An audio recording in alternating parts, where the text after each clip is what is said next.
Yeah. Right. So, Nacho, how are we doing?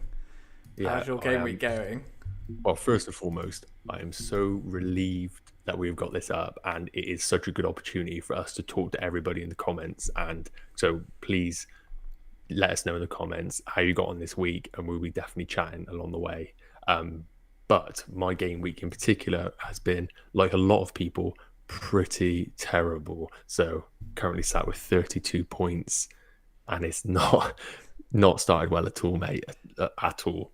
No. I mean, just to update everyone, sorry we've been away, for so long. Obviously, with COVID, we haven't been able to get in the studio. We appreciate all the support you guys have given us. We're hoping to be back in the studio next season. But for now, we're going to try and do this setup. We've had the biggest nightmare trying to get this going, but we are so happy to be back. Let us know how you're all getting on with this game weekend. We're so happy to see you guys again. Yeah, no, it's been brilliant. So, should we have a look how I'm getting on for this game week, mate? Myself, mate. My game week, should we have a look? Yeah, let's Yourself. look at yours, mate. I'm sorry, I'm getting so selfish. That's all. Okay, mate. So I've had an alright game week so far. I mean, obviously the disappointment I think was the Leeds game. It was the same for a lot of people. Captain in Bamford, let us down. I mean, Rafinha looked fantastic though, didn't he? I mean, tell me about Rafinha and Bamford. What were you thinking? Yeah, so this was the big kind of captaincy issue this game week, wasn't it? Who to go for, Rafinha or Bamford? And I think those who went for Rafinha could be on for a steal here because he is looking an absolute baller, to be honest with you. To get 2 bonus points and not even get an attack and return kind of shows the sort of level that he was at in that game. And I really do think if you own Rafinha, he's one to hold long term because playing in that game week 29 blank, he looks an excellent differential going forward. I think he's such a fantastic player. I think Leeds have got a really good, set pieces. He's so attacking. I mean, Yeah. I think the argument was whether we captained him over Bamford. I'm just so disappointed in Bamford. But I mean, we got that game against Southampton. I can see them getting something in that game. And obviously, the treble leads, I'm all right. I feel all right with treble leads. Obviously, we'll talk about strategies in a bit. But I think they're okay going forward. In any game, they can score well. Yeah. Obviously, City just defensively so good. I think what's interesting for City is obviously Kevin De Bruyne. Let's talk about De Bruyne. I mean, the ginger-bearded prince himself, from one ginger-bearded prince to another. I mean, he's a fantastic player, but the question is, do we need him? What's your thoughts? Do we need De Bruyne? I feel sickened to think that I'm going to say that we don't need him. But the way I'm kind of looking at it right now is I think that the best strategy for Man City assets is having 2 defenders and 1 attacking asset. Now, I do think that going forward, Gundogan, he is such a good asset right now of his price range. He's half the price of Kevin De Bruyne. He's posting stats which kind of suggest that he could. I don't think he's going to match KDB, but I think that he could be on that similar level. And until them stats kind of deteriorate, possibly with KDB coming back into the team, I think he's worth a hold right now. And Gundogan, if you own him, he's an excellent asset going forward, mate. So for you, especially having him, I think you should stick on him. That's the thing. I mean, people talking about do we need Kevin De Bruyne? I'm just going to go out and say it. I don't think we do need Kevin De Bruyne. I mean, I think the optimal strategy going forward is, 2 City defenders. I mean, Cancelo could have got a massive haul yet again, today. I think one of Stones and Diaz are going to play most games. You're going to get at least 6 points every week. And then Gundogan is half the price of De Bruyne. I just don't see the need, to be honest. Would you agree with that? Yeah, I think you're right, mate. I think you're totally right there. It's so difficult to justify. It's a real tough one. I know. I mean, mate, I'm just going to stop you there. We've got through this live stream and I have not spoke yet about Everton, Liverpool. Get in there. Guys in the chat, if you are Liverpool fans right now, I apologise for Conor for the next 10 minutes. Just looking at the chat right now, just to kind of crush our game weeks, we got Ash sitting at 58 points, makes mine absolutely terrible. Wilson with 42 points. So yeah, I didn't realise this chat's going to make me feel so bad about my own score, but no, that's all unbelievable scores there. And Ash from FPL Juice as well doing excellent work to keep it up. But yeah, let's talk about Everton because I hate talking about Everton with you, mate, because you just, you're a tough one to talk about because obviously you love them so much. But I think there is a reason to talk about Everton this game week because the FPL assets are looking solid. And after that victory against Liverpool, who isn't beating Liverpool right now? But I think Calvert-Lewin, Richarlison, Digne are back on the menu. What are your thoughts? I mean, I've waited 20 years for Everton to win at Anfield, so I was literally shouting and screaming in my flat. The poor neighbours must be wondering what was going on downstairs, but, no. I mean, the thing with Everton, it's a really interesting one, because if I'm honest, Everton always do better against the good teams, whereas when we come up against the lower sides, like the Fulhams or the Newcastle, where we've lost this season, we actually tend to struggle. So when you're looking at this double game week, it's a really interesting scenario. I think Calvin Lewin is certainly a good option. I think he actually got his hat-trick early in the season against West Brom, and I do think he'll do well. I think if you're really looking for a differential, to kind of push up the ranks, don't be afraid to go for Richarlison. He's really coming into form now. I mean, I know he's a forward, but he's looking sharp again. He's looking like the Richarlison of old. I quite like him. I think the other one is my favourite, Luca Dean. I mean, we used to say this every stream, but he's delivering. Yeah. What a ball. If anyone hasn't seen them highlights, just watch it for Digne's cross, really. It was unbelievable. But he's one of them assets, really, who I'm fully expected to be in the top 5 defenders scoring at the end of the season. But it's just kind of picking your moments with him, because he has such extreme double-digit hauls and then kind of peters along a little bit. But I think if Everton are going to find a bit of consistency, then I really do think he'll be an excellent asset, especially those who hold on to Liverpool defenders like myself, Alexander-Arnold. Going down into like Digne could be a solid move. And to be honest, looking at these double fixtures coming up for Everton, Southampton at home and West Brom away, these look so good. And I would say they probably have the best double game week in 26. Yeah, like that, mate. Well, talking of your team, Trent Alexander-Arnold, should we have a look? Oh God, yeah, go on then. Let's get this over the line. What are you doing having Trent Alexander-Arnold still in your team? What a muppet you are, mate. Kind of just living in last season's past, really. Oh, we got a question, Connor. Sorry, from Alex asking, why didn't you sell Justin? Oh, okay, that's a very good point. I think it's because I was prioritising over other transfers, and when we go onto my team, it is something I'm considering. It's just the question is who to bring him in for. I was thinking like an Aston Villa defender, because they've got a game in 29, but as we saw today, Aston Villa defence is just not looking as good. I could bring in like a Luca Dean or even a Pereira from Leicester, who were fantastic today. So I'll go through my thoughts on that when we get to my team for next week, but I think it's just for prioritising other transfers, really. Yeah, I think that's a solid pick. I think it's one of those where even though a player's injured and could be out long term, it doesn't necessarily mean that a sell is essential then and there. I think, if there's other parts of your team that need looking after, then yeah, I think that's a solid strategy. Talk us through your team then, mate. How are you getting on? Okay, so currently sat at 32 points, I think, roughly there. And of course, the Man City double up have done me good, Diaz and Stones. I think Diaz is just the one really in this defence. I think Cancelo's got such a higher ceiling, but I want a player who's going to be playing every game week. And I think Diaz ticks that box. Now, I think with Stones, we kind of all expected him to kind of dip off this form a little bit and Laporte to kind of take his place back in the side. But until that happens, Stones is just an excellent option. And what a price he is. So I think if you have Stones and Diaz, and then obviously the triple up with the likes of Gundogan, with this double kind of double game week coming up, this looks such a good strategy going forward. So I think, yeah, Man City triple up is essential right now for sure. So thankfully I have that in my team. What I'm thankful, no, not thankful, what I wish I didn't have was Trent Alexander-Arnold in my team, because this guy is just not living up to the standard that he was previously. Like, when I'm looking back at last season, everything was going through Robertson and Trent. But right now, yeah, Trent is posting okay stats, but nowhere near the level that you're looking at for a 7 million defender. Yeah, I just think the problem with Trent is defensively, Liverpool look like they're conceding every game. And even attacking-wise, he doesn't look the same player as last season. He's losing the ball a lot. And for the price he is, it's just a definite sell. I think you've got to get rid.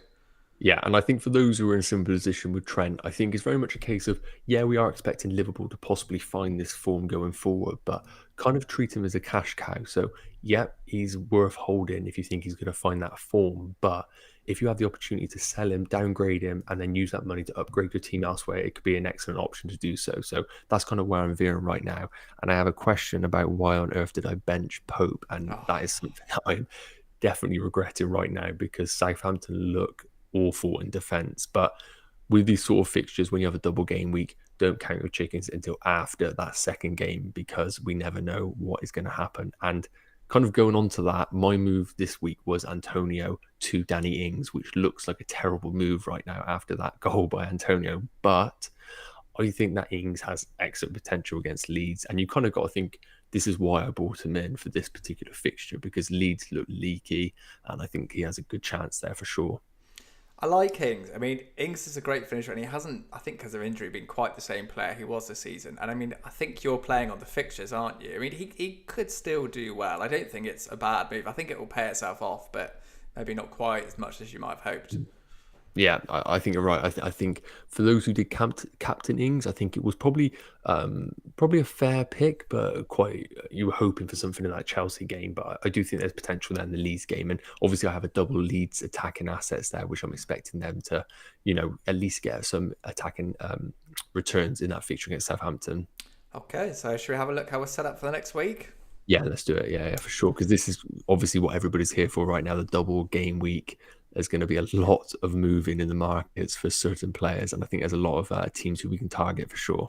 Definitely, mate. So, I mean, currently, I'm looking quite good for the next, the big double game week. I mean, let's talk about our strategies a minute. So, obviously, I think both our strategies, we're going to basically fill our team out for game week 29 and then wildcard straight afterwards, aren't we? So, we'll need Leeds players, Tottenham players, Aston Villa. Let's just talk about Aston Villa. Grealish. What do we do with Grealish? Yeah, so I feel sorry for you, mate, because we were talking when the news broke about him being out, and you obviously sold one of your players prior to that. So, yeah, I do think that naturally, if a team loses their talisman in the side, then it is going to have a negative impact on the team. However, against this Leicester team that they played against today, they actually posted expected goals of about 1.7. So they are showing that they are still capable going forward. So I do think if you have the likes of Watkins, then he's definitely a hold, but I wouldn't be bringing in Villa assets in the attacking sense with as much purpose as I would have done previously, because, mate, we know how important Grealish is in this side. I think he's such a big player. I think defensively and attacking wise, he has a massive effect on the other, Villa assets. I think Watkins will be a little worse without him, and I think Martinez is probably more likely to concede. So when teams play Villa, they just target Grealish, and if he's not there, it makes their job a lot easier. So it's kind of don't buy, hold if you have them. I think that's Yeah, and what are your plans with Grealish, mate? Have you got any players you're targeting? Because there's a lot of talk right now from Joel in the chat saying about Harvey Barnes as a potential double game week asset. I think there's a lot of talk about them. Is there any midfielders that catch in your eye? Yeah, I really like Leicester. I think Harvey Barnes is a really good option, actually. I mean, Leicester looks so good at the moment, don't they? I think the issue I have is that because I need players for 29, that's the only thing that puts me off getting a player like Barnes in. But is that the wrong strategy? Let me know in the comments, guys, what you think. Is that the wrong thing to do? I mean, I think with this double game week, it's where's the priority? I think the priority for me is Kane. I mean, Harry Kane today looked so good. I mean, he could have scored a brace so easily. And I think that's a good thing for us FPL managers because we know he's about to explode. Is he the triple captain option this season? I've got that chip. Am I going to play it? I don't know. I mean, I would have liked to have actually played it the last game week of the season because I'm fed up of playing it in double game weeks and it not doing that well. But then I look at, the fixtures in the last game week of the season. They're not great, but there's always goals. So it's something I like to do, but I am very tempted to triple captain Kane this game week. Do you think he's the option for the season? Yeah, I'm looking at it right now, and I do think that Kane has a high ceiling. My one worry is that Spurs look so uninspiring right now. They're on such a poor run of form, and I do understand why managers are worried about Kane coming into their side. But I do think that when you look at his stats, he actually did perform okay. I think he had 6 shots. He posted some decent stats, so I wouldn't be too off-put about it. The one worry is, of course, that people are going to be selling players who have performed okay in previous game weeks. So for yourself, you're looking at selling possibly Antonio after scoring. You're bringing in a player like Kane who is not necessarily on the peak of his form. However, as a triple captain option, I think it's justified because you are bringing in an asset to really kind of juice him up with the triple captainship. So I think for you personally, Kane in looks like a solid strategy for sure. And of course, for those who have that strategy of going into game week 29 with a squad, then I think that Kane is such a good option because he just fills a hole in that team. And then you could possibly hold him going forward in wildcard teams. Definitely. I think that's the issue I have is, Bamford, Watkins, Antonio, they all play in 29, but it feels wrong getting rid of them. But I think I was listening to Black Box with Mark and Az last week, and I think Mark was talking about, bringing in a player that makes you excited. And I'm like, who's that player that makes me excited this week? And I think the two are Kane and Lewin. Now, I trust Kane at Spurs, weirdly, a lot more to do well from an attacking perspective. So I think I'm going to do the Antonio to Kane move. I've got 2 free transfers. The second transfer is more interesting.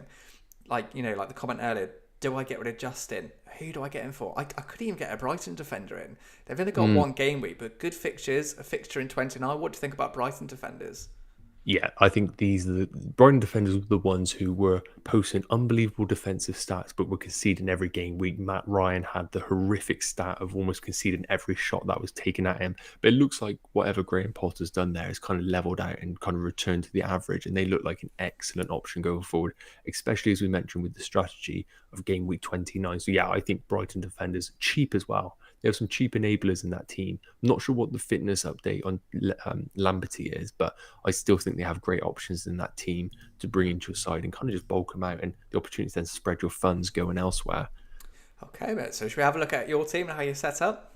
Yeah, let's have a look. Just been notified by Zaki that there's a Bruno goal penalty. Of course, penalty from him, isn't it? I'll take the points, but because I'm captain him, it's probably a rank loss, isn't it, weirdly? Yeah, that's it. It's such a difficult one. Let us know in the comments if you are, of course, Captain Fernandez. He looked an excellent option prior to it all. So this is your team, mate, for next week. What you're thinking? What's your thoughts? Yeah, so prior to kind of this game week, the plan was to do Danny Ings straight back out to Harry Kane. So kind of sit Ings in for this 1 week and then target the double game week for Kane. And I think right now that is going to be my strategy. I have 2 free transfers, 3.1 million in the bank. So I can do Ings up into Kane for 1 move, really. I don't have to sell anybody. So I think right now that's what I'm currently thinking about, the best move. And then I'm going to be sat with triple Man City. I'm going to have Fernandez, of course, Watkins. And I'm happy with the Leeds players. I wouldn't want to start both of them, but I think starting Rafinha or Bamford is a solid move. The big thing really is, do I want to bring in a Tottenham defender now?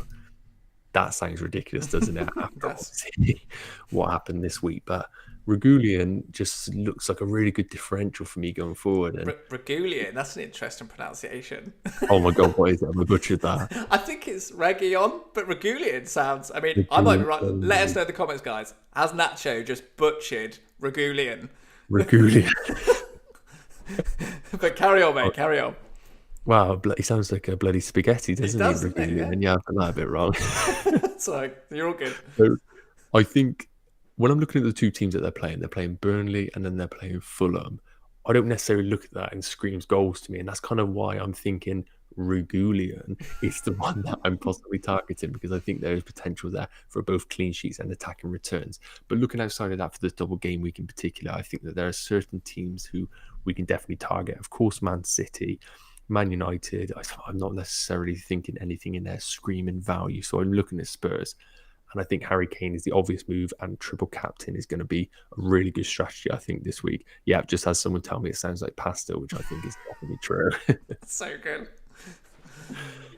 Nice. Okay. So yeah, I think that's, Kane in. I think that's a solid move. I can understand people's worries about it. And one I want to talk about right now, and we did mention it briefly, was Calvert-Lewin. Do you think that he has the best double game week this week? So that obviously, with the fixtures of both Southampton at home and West Brom away, I think that's screaming goals there. It does. It is the best fixture, but the only thing that puts me off is Everton against poor sides. For some reason, we just don't do well. Yeah, so I know.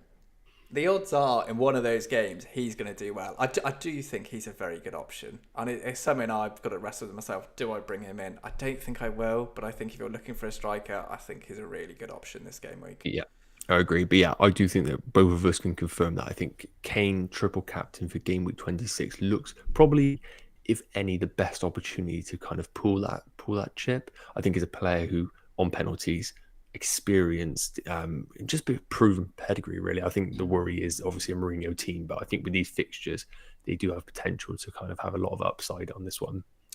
Okay, so we're looking good for the double game. Do you think, should we take some questions from everyone in the chat and see how people's teams are? Do you want to read some out, Nacho? Yeah, for sure. Yeah, let me just scroll through, and we've got plenty of talking here. So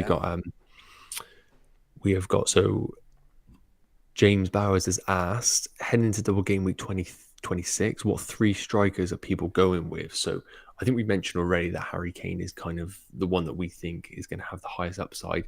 Calvert-Lewin as well. I personally think he's got excellent potential in this fixture and these two fixtures. I think the third one is up for grabs, really. I don't think you can go into any Man City attackers. I think we would love to all see Aguero come back in, but I just think he's obviously a bit of a risk right now. I'm not sure if anyone's caught your eye, mate, for this game week in the forward line.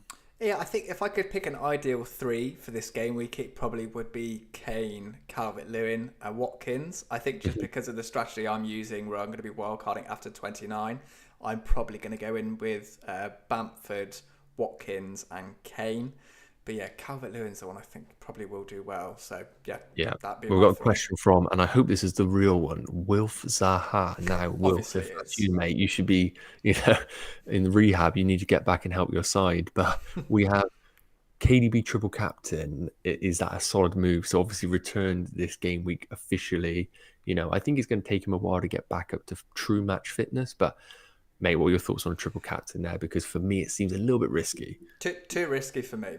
I don't think De Bruyne has done enough, even in the games when he's been fit, to justify the triple captaincy. I think with the injury as well, he's probably going to come up early in one of the games. So it's too risky for me. I wouldn't do it.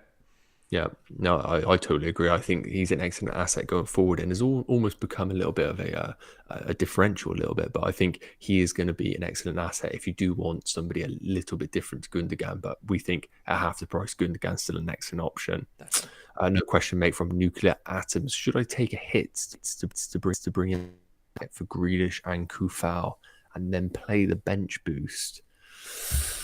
Yeah, I think hits are one of those which I'm personally really against. I think you really need to look at a long-term kind of view when you take hits to kind of really benefit long-term. However, Maddison's stats are looking good. I would kind of look at Barnes, though, personally. If I'm looking at Leicester midfield, I'm not sure about you, mate, who you prefer of the two, but for me, I think Barnes posts better stats, and I think he's turned into a really good asset this season. Yeah, I'm similar to you. I'm really against hits. I'm actually trying not to take as many hits as I can this year, and I've been doing quite well with it. I mean, our ranks are quite good at the moment. I think I'm around the kind of 50k mark. And where are you now, Nacho? Yeah, we should mention this. Yeah, currently sat at 14k. Don't want to brag, mate.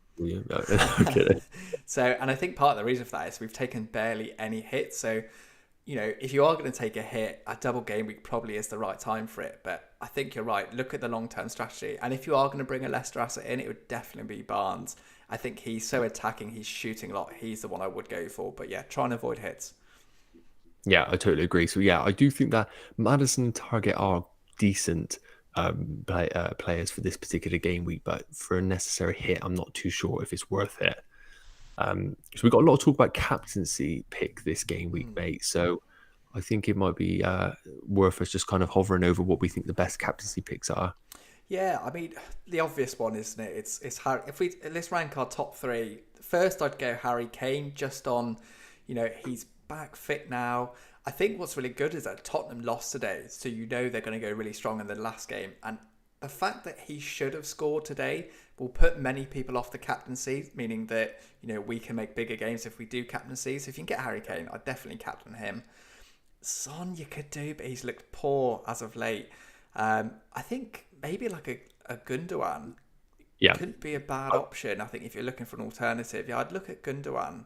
Yeah, I think he's going to fly completely under the radar. I think even a Man City defender, and that is totally boring. I wouldn't necessarily promote a Man City defender because of potential rotation, but I think Gundogan, 2 home fixtures against West Ham and Wolves, I think there's some serious upside there, and I think that's an excellent move. And again, we mentioned about DCL captain. I think if you have Kane or Gundogan, I think they are better options, but I think Calvert-Lewin is a solid pick. I want to quickly talk about Mohamed Salah. Now, this guy has boiled my blood the last few game weeks, and he is currently coming into a game week of Sheffield United away and Chelsea at home. He surely can't be as bad as he's been recently. I think he's surely got to be getting returned soon, and I think Sheffield United away could be an excellent opportunity for a real differential captain. I wouldn't put him in my top 5, but I think that if you're looking for a real differential, I think Salah could be a good pick in that fixture in particular. I think with Salah, you just don't sell. I mean, his form, to be honest, hasn't been that bad. He's still been scoring the goals, and he's been the best player in that Liverpool side. So, I just wouldn't sell him. And I think I'd say to people, you must have other priorities. So, it's a keep for me. Just keep. Yeah, I totally agree. I think unless you're using him for a cash cow, he's still a solid pick. Yeah. But maybe going forward, for obviously game week 29 with their blank, it could be an opportunity to come off him. Yeah. Should we do one or two more, and then we'll call it in? Yeah, let's have a look. We got one from Alex asking, should I play Rudiger in game week 26? Man United and Liverpool obviously have fixtures. I think this one is particular to teams, really. I think it depends who else you have in your side. I wouldn't personally expect Rudiger to keep a clean sheet in possibly either fixture, really. But Tuchel's done a good job at Chelsea. I think they're a lot more secure than they were under Lampard, but I think that's very team dependent. I'm not sure about what you think, mate, there. I think Chelsea, I mean, if you've got Rudiger, it really does depend on your team. It depends who else you've got to come in. If it's just a single game weekend, maybe you risk it. I think Chelsea is kind of a really interesting point for those like us who are going to be wildcarding in 30, because I think Rudiger and Alonso are probably the two I'd look at. I think Alonso looks like the Alonso of old, and he's kind of getting forward a lot, and Rudiger seems pretty nailed on. So I think Chelsea are a watch for me. And then when it comes to kind of game week 30, it's a maybe bring one in then. Yeah, I totally agree. I think game week 30 onwards, especially the likes of Werner and all, their fixtures swing for about 5 game weeks, and those who are sitting in ranks that are not happy with, I think they are the ones to take the punt on for sure. But right now, I think their fixtures going forward, I'd probably hold off on Chelsea assets, and I probably wouldn't start Rudiger unless I had to in that sort of fixture. Yeah. Go on, give us one more there, mate. One here from Nuclear Atoms. Did KDB just reduce the attacking output of Gundogan with his return? It's a really interesting question, actually. I kind of believe he does a little bit, because I think De Bruyne has been told to push forward more, and then Gundogan will sit back a little bit less. But when De Bruyne doesn't play, Gundogan does get forward more. But then I noticed today that when they played together, I did see Gundogan kind of sprinting forward, and there was one moment where De Bruyne put a ball forward, and Gundogan just had to control it a little bit better, and he could be in. So I think it does affect him a bit, but I just still think Gundogan's such a good option that it just doesn't matter. So Yeah, I totally agree. I think it's one of those cases where you shouldn't make assumptions. I think Gundogan's stats are still excellent. I would probably have to see a 3 or 4 game week kind of spell of stats to show me that Gundogan is significantly reducing his attacking output. If that is the case, then of course we can look at a different strategy, possibly funding the likes of KDB. But until that happens, I see no reason of selling Gundogan. I think the fact that Guardiola rushed him back to play this fixture against Arsenal shows his importance in the side. He could have easily have put him on the bench, played someone else in midfield. I think the fact that he was in the team today shows his importance, and I think he's definitely a hold. And yeah, until them stats are shown, I think he's still excellent value. We have one more, mate, I think, which is a little bit in the distance, but I think is worth talking about, and that's just quick talk about players for game week 29, because I think people right now are kind of planning their teams, and I think if you are planning for a game week 29 side, you have to kind of start preparing your team a little bit for this going forward. So just a few essentials that you think players, managers should be targeting for this fixture in the game week. I think it's worth noting that the teams who are playing, just so we know: Villa, Arsenal, Brighton, we got Fulham, Leeds, Newcastle, Spurs and West Ham. yeah, I mean, obviously, if we look at the essentials, I mean, Harry Kane has to be the essential. I think Watkins is falling a little bit lower because of Aston Villa's drop off in attacking kind of potential, but I like Watkins. I think if you can get Martinez in the next couple, he's a good option. Grealish, if fit, I mean, I'm tempted to keep Grealish just in case he is back. That's the thing. He's one to monitor. If he's fit, he's a great option. I think Leeds, just keep your Leeds assets, especially the attacking ones. I mean, Rafinha and Bamford, even against Aston Villa at home in one game week, I suspect they'll outscore a lot of double game weekers. So I think you just hold them. I think they're really good options. Fulham, don't be afraid to look at players like, I think it's Aina, the defence, and look if you're really looking for a punt. But those would be my ones. What about you? Yeah, I totally agree. I think if you are doing the strategy of a wild card in game week 30 or 31, I think that you'll probably have already a few Leeds players in there, a few Villa players. I think they are definite holds. I think you should start building your squad towards Spurs players, Kane, Son, and then I think there's the opportunity going forward to really take some punts on players. So I'm thinking the likes of Arsenal. I think maybe the likes of Saka could come into your side, and then you can obviously flip him straight out when you wildcard in game week 30, 31. And we mentioned previously about Brighton assets in defence. I think that they have probably the best fixture in game week 29 with Newcastle at home. So maybe one defender should be one of your priorities going forward, but maybe not until game week 28 where you can start bringing them in. So yeah, I think really you should start targeting players and not worry if you have the wild card of bringing them in, because you can just flip them straight out. Absolutely, mate. So that's our first live stream. We do apologise for trying to get the stream. It did take us a while, but thank you everyone so much for joining us and all the lovely comments. Actually, it's been really nice. We really do appreciate it.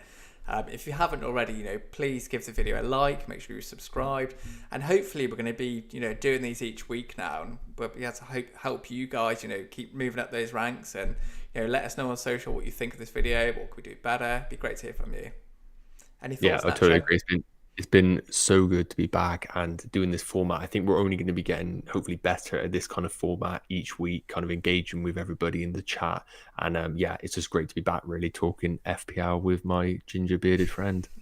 It's lovely to have you back, mate. Okay, so thanks for watching, everyone, and we'll see you next time. Cheers.